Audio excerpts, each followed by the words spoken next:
Thank you for downloading The Luminous Mind, episode 37. So we identify college students or conservative students. So whether that's, in high school or college or homeschool, pretty much anybody who thinks big government sucks.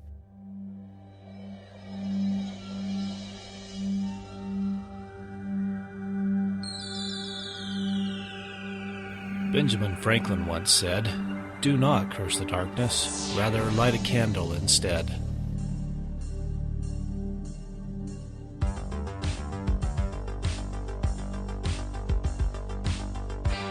If you're ready to set your mind on fire, then prepare yourself for the Luminous Mind with your host, Rebecca Bowman.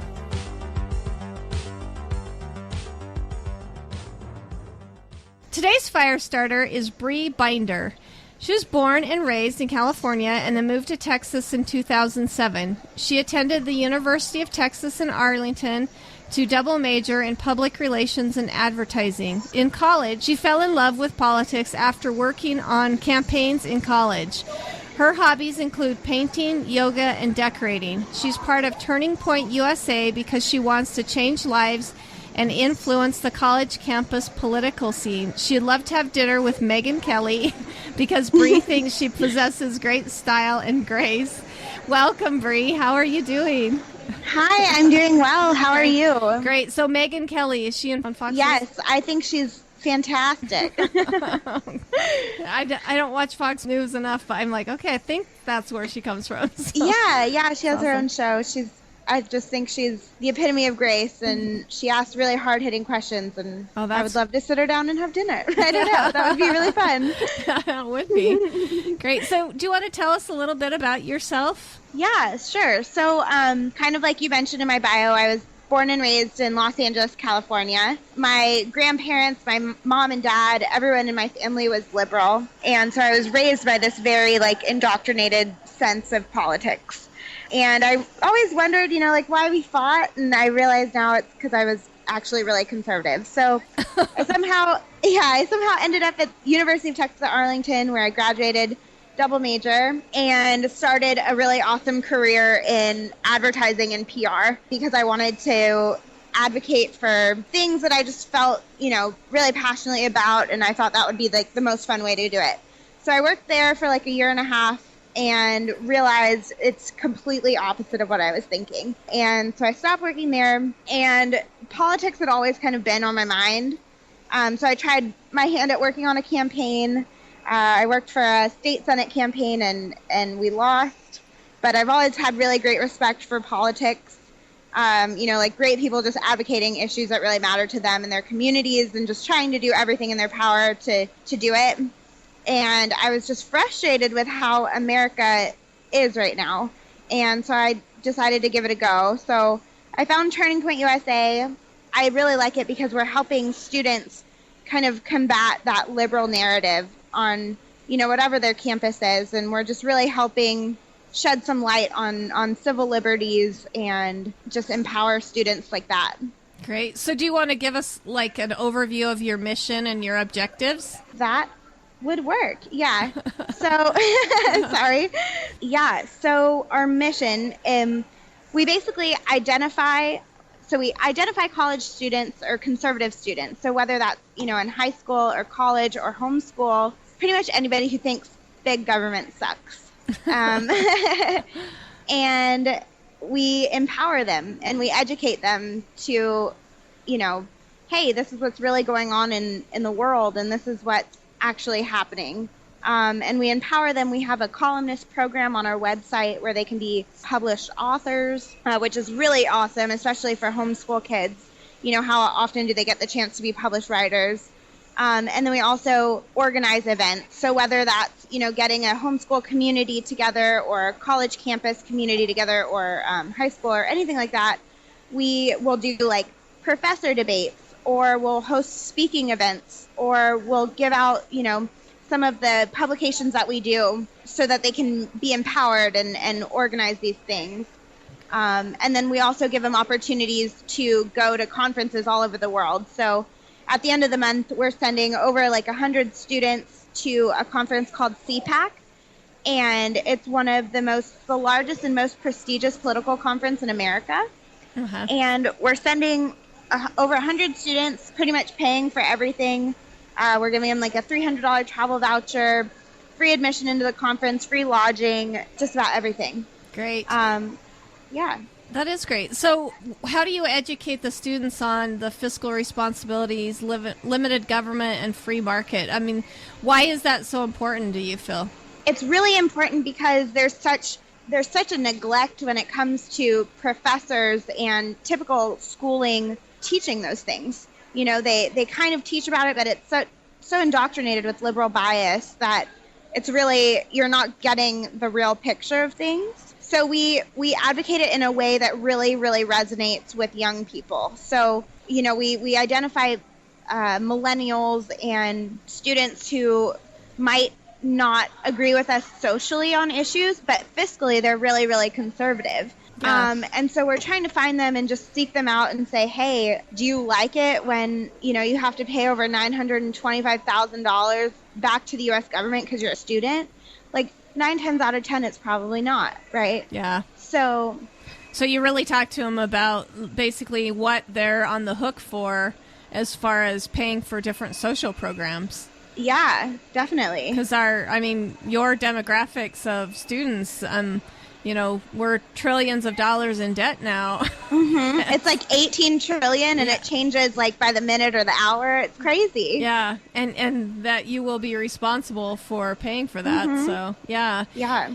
Great. And then you said you talked about, I guess it wasn't civil rights.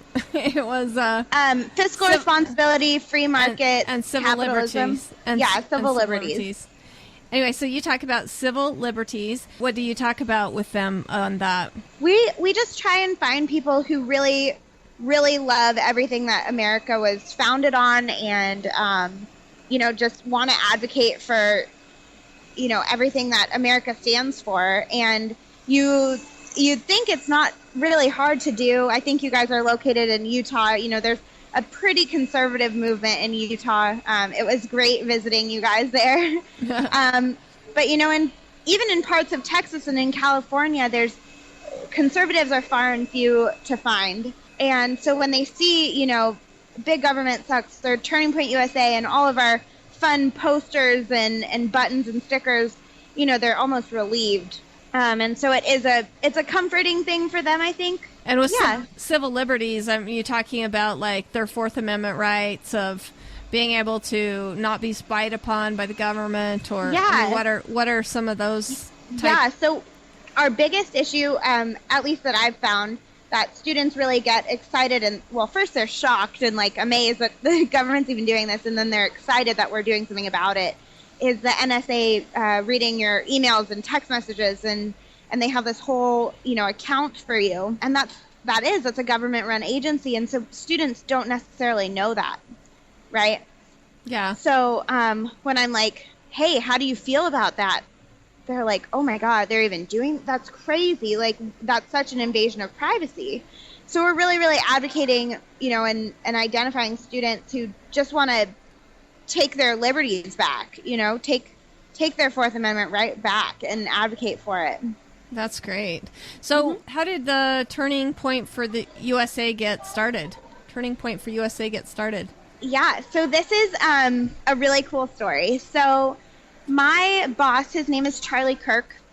He is the founder of the organization, and basically he had an idea when he was 18 that there's so many liberal activists and liberal organizations on campus, but there's not really a conservative grassroots movement, you know, being taught to college and high school millennial age, you know? Yeah. So he used his high school graduation money to start and fund this company.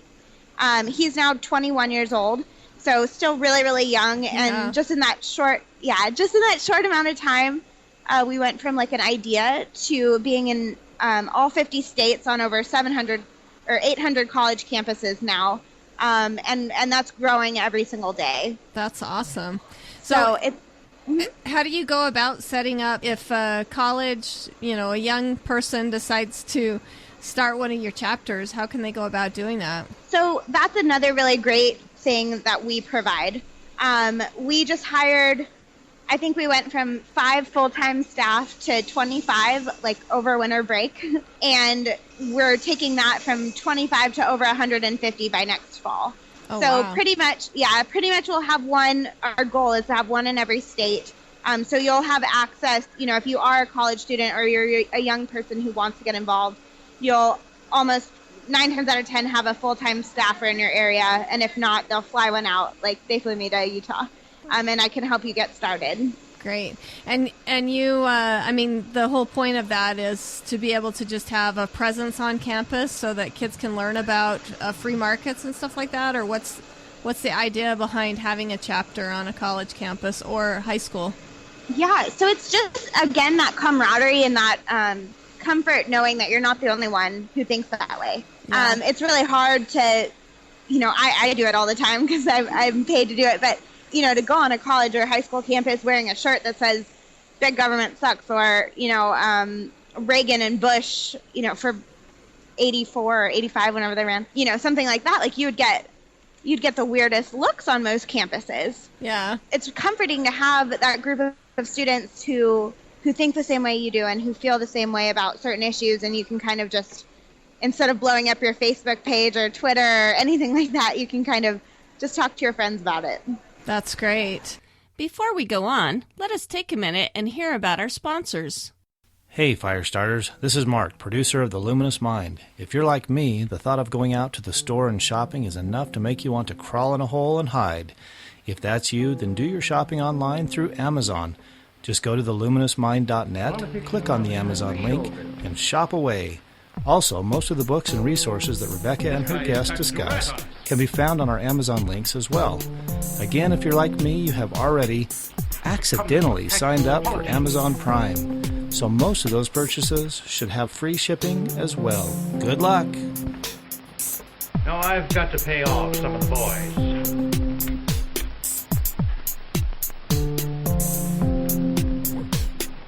Just a professional politician.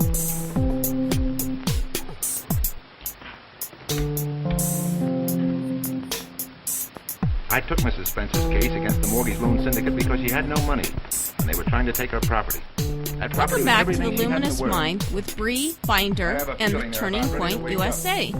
So other than starting a chapter and do they have regular meetings and stuff like that? Or, how do they make an influence other than talking to their other student bodies? Is that what they do? So we have 2 different ways that you can do a chapter, right? So you can start a Turning Point USA chapter. You'll have, a full-time activist dedicated to you and your school just to try and help you do the best that you can do.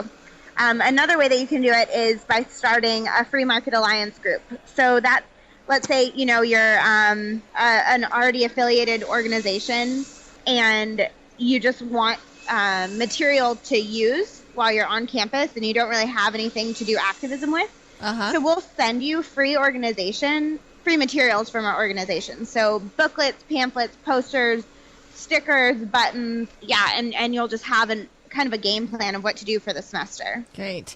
And when I'm looking at your website now and I'm seeing activist ideas, do you want to kind of tell us about some of those? Sure. Let me get to where you are at. I know one of them on there is the national debt. So we're really trying to make students aware of the national debt. They hear about $18 trillion and it's really easy to just kind of brush that off and be like, okay, well, no one's going to pay that, whatever, it's too much money. And so realizing, oh my gosh, we're the generation who has to do that is a huge issue for us. So a bunch of ideas we have is first would be like do a running debt clock. So I did that one at Brigham Young where you basically have students, I think it's 18 or 19 students line up and hold up one number of the national debt, right, to make the 18 trillion and just to visualize it.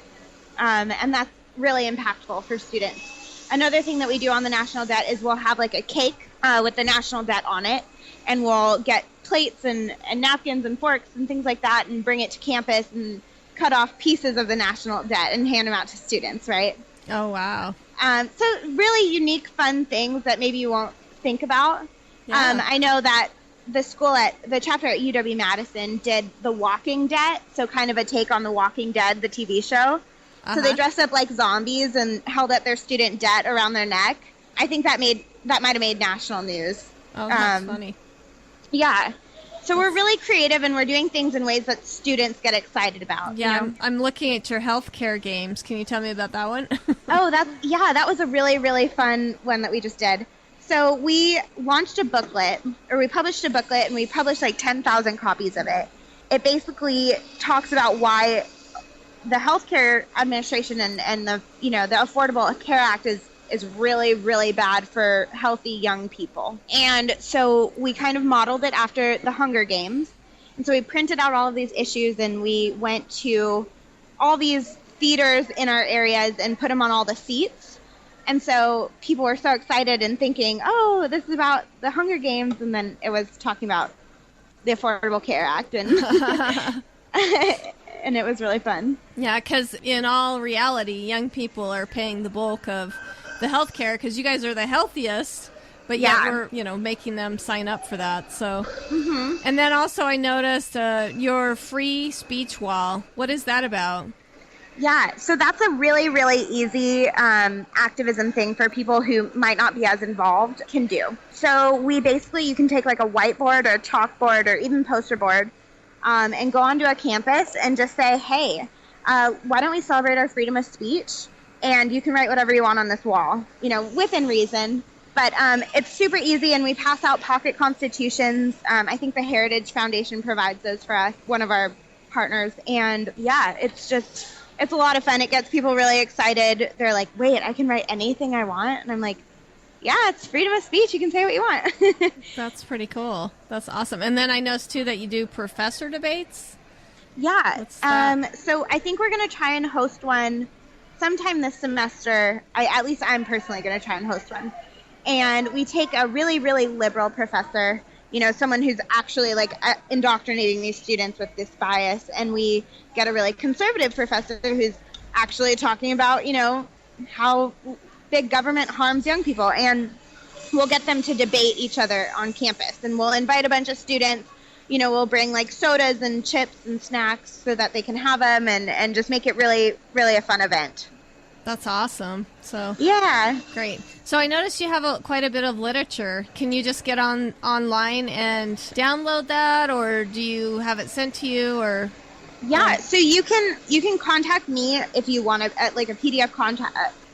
Honestly, the best way to do it would be ordering an activism kit or an academic resource kit.